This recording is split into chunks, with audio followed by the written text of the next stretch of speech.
Dynamic CIO brings to you yet another episode to understand the top priorities of the CIO for 2022. I'm sure this interview will give many of our community members actionable guidance for managing and communicating IT investment priorities and implementation strategies as IT navigates the wind of change from the need for business model reinvention to the remediation of technical debts to sustainable IT and more. The new normal, as we call it, is disruption. Organizations that lean into this reality and leverage their innovation capacity, technology, and reach will not only survive but grow as a result. I, Smriti Gandhi, Director Community Engagement and Executive Editor for Greyhead Media, have the pleasure today to talk to Mr. Yogesh Dadke, IT Leader, Global Control and Compliance at ADN Technologies.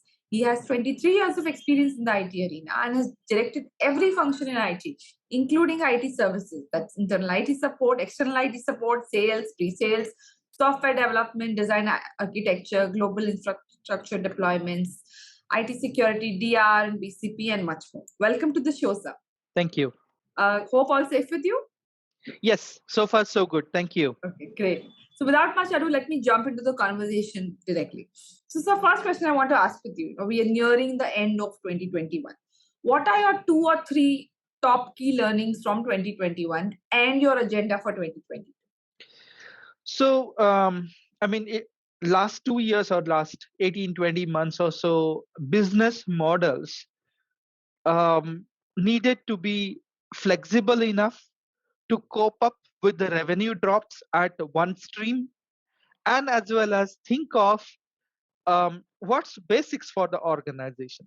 So as our CEO, CIO, and CISO always suggest, that we need to have our feet grounded, need to understand what is our actual business and revenue streams and potential exposures that we get.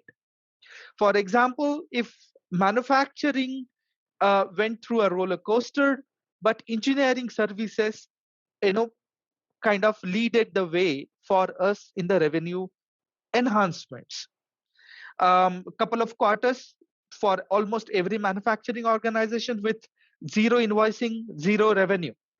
But at the same time, we could internally develop and as well as divert ourselves, put our attention towards engineering services, which helped us maintain ourselves above the competition in the market.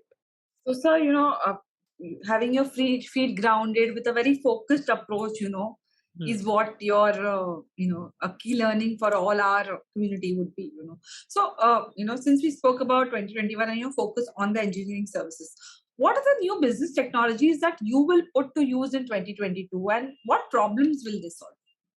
So as per our strategy, which we drafted way back in 2018-19 or so, and we are still committed to our strategic plans, even though there were disruptions in between. The strategic plans which we had was to focus on artificial intelligence towards manufacturing, because making car seat is our bread and butter. That is our core focus. That is our core product. IT services is just an enabler for that. To make sure my manufacturing happens in a smoother manner, I make sure that my shop floor automation services are up to the mark at all the time. In that context, a generative artificial intelligence and artificial intelligence engineering, these are the two basic focus points going to be for us in our services mechanism and models. Of course, alongside that, the 6 R's that we usually talk about for applications, we are divest, acquire, merge kind of model. Every manufacturing organization follows that. Along with that, it comes with the legacy applications. It comes with some burdens which we need to carry. Sometimes they are not cloud native. So to remodel those, to make it either hosting enabled, cloud enabled, or making a cloud native. These are the cautious calls that we have to take for our applications. And the third one, which is most important, is towards risk compliance and cybersecurity. So creating that cybersecurity mesh is important because every fabric of that mesh is critical to make our crown jewels protected. And data is not the only crown jewel. The crown jewels are my OT atmosphere because that's where my basic bread and butter is. So I'll take a pause here. I will go to the next segment of the questions probably. So because if I continue talking about it, I think time will fly like this. Yeah. So, Thank you. so you spoke about artificial intelligence and, artificial engineering. Do you see a growing shift towards cloud, and what will be your current cloud footprint going forward in 2020? So just it's a public news. So I'm not the one who's going to disclose it in this platform. Um, our non-manufacturing ERP is already on the cloud and is one of the global first customer. We are the globally first customer probably to go on a SAP cloud. So our SAP environment, which is our non-manufacturing ERP, is completely on cloud, and that's been last 6 months or so. And And we sorry, defined that as a strategy way back in 2019, even before our pandemic situations. Yes, we remained committed to it. Timeline did vary. There were um, some roller coaster ride. I will not pronounce it as a complete smooth ride, but yes, at the end of the day, now we are completely on the cloud for SAP environment. so where do you see this cloud footprint going, for this overall industry in 2020? I cannot talk about other industries, but at least for the manufacturing, at least for the automotive industries, where the focus going to remain on production. The money is going to go towards making a cheaper, better, faster produce. In that context, investments on cloud from any organization, for any automotive manufacturing organization, is going to go high because the if you become cloud native, you can put more money and attention towards basic core product. It is just one piece of the puzzle. Correct. I agree. It's just one piece, So, sir, I want to check with what as a if I have to ask your opinion, do you want to outsource your tech to a third party and focus on your core business, or would you take any other road approach?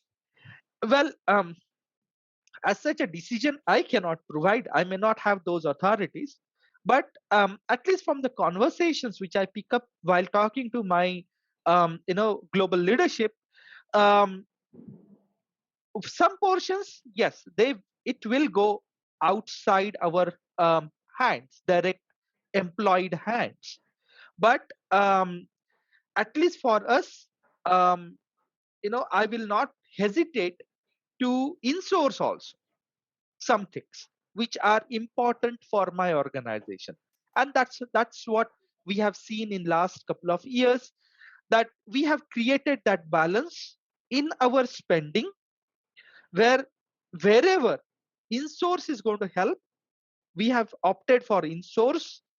Wherever I don't have a competency, I don't want to retain, and I do not want to create unnecessary intelligent system within my organization which is not aligned to my strategic decisions. I will not even hesitate even 1 minute to outsource it. Okay.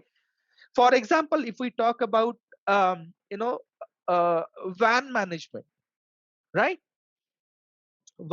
Why will I take a van management in my hands and create a resource model which is very heavily paid?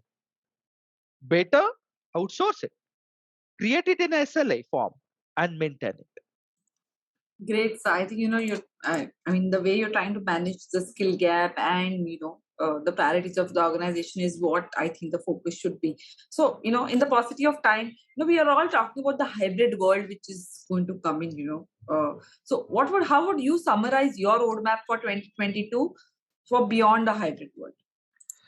So, you know, I will be lying if I say that we will go towards 100% work from office kind of model very soon. That will not happen. At least, but for my, I'm sorry, I'm going to use that word, but blue collars, that is my technician forum, will have to come to the office, and the supervisory mechanisms which are towards my production will require to come to the office 100%, no doubt about it. However, people like me, you know, who probably are not required to be in the office all the time, can possibly work from home. And our strategic planning is also in the equal direction.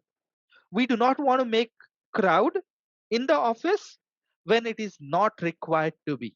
Of course, with safety, with compliance, with protocols, and the government laws and regulation, law of the land, following that, we will definitely make sure that a equal balance is maintained with work from office and work from home kind of mechanisms.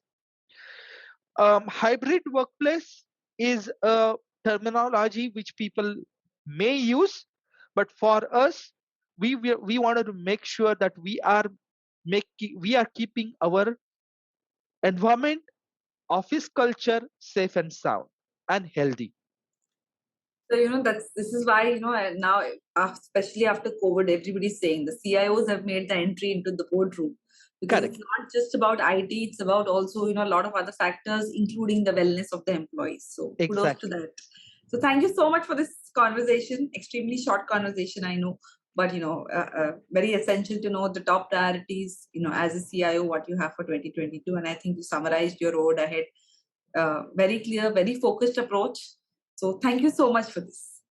Thank you so much for the opportunity. Thank you so much. Wish you all the best, and I wish everyone a very safe atmosphere ahead. Thank you. Thank you so much, sir.